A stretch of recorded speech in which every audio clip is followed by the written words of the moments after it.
Hey, Wes here, Airstream Wanderings. Thanks for joining me today. And I have a little effigy pot. Many ways it's turned out fine, but I was just looking at it the other day and it has developed a skin problem.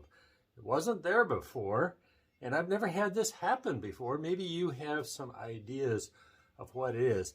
I'm going to give you a close-up of this and then you can see what I am talking about. It's got little pop-outs all over the place. And like I said, it's never happened before. So let me show you what I'm dealing with here. Here is the pot close up, and what you can see are these little kind of blowout areas. And they're all over the place. Like this and this, all these little ones. It was not like that originally. When it fired fine. It's a good solid firing. And I made this, I suppose, 3 months ago, 4 or 5 months ago. I don't even remember what kind of clay I used. I didn't keep records like I should have. And I'll kind of zoom in here and see if we get a better look at this.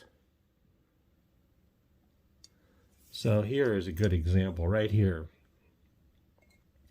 So you can see a little piece in there. And I have a feeling that these are little limestone particles from a local clay that I use. It has a lot of limestone. I'll show you some of that in a minute.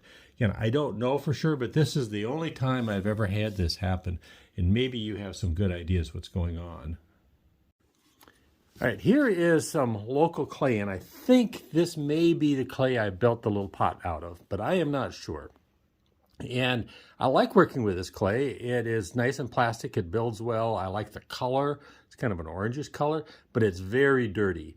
About 40% of the volume of it is made up of sand and gravel and other stuff. And to really use it, it's best to leviate it. Sometimes, though, what I've used is just dried it up, ground it up fine, and that's what this is here. It's just ground up, and it's got a lot of other extra material in it.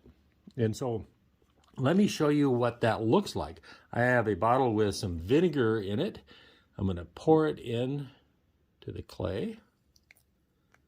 And then watch what happens here. Just give it a bit. All right, it's all fizzy, isn't it? So what is happening is the acid in the vinegar is interacting with, I think, limestone in the clay. And as I understand it, and I'm not a chemist, but that can cause these pop-outs or spalling. It can be fine to begin with, but over time, I think the limestone absorbs water, and then that causes the pop-out.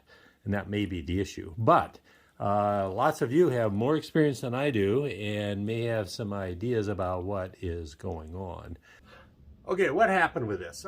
One of the things that I did is I chipped out some of these little white pieces and mixed those with vinegar, and I didn't get a reaction. And quite frankly, I don't know what that means. I'm not a chemist. Maybe it is that if it is limestone, that it loses that reactivity with acid once it is heated up. I don't know.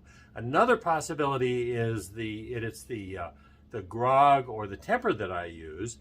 Grog wouldn't be an issue, but sand, I use that pretty often, but I normally test that with vinegar, and I don't think my sand has limestone in it, but maybe it does. That is a possibility.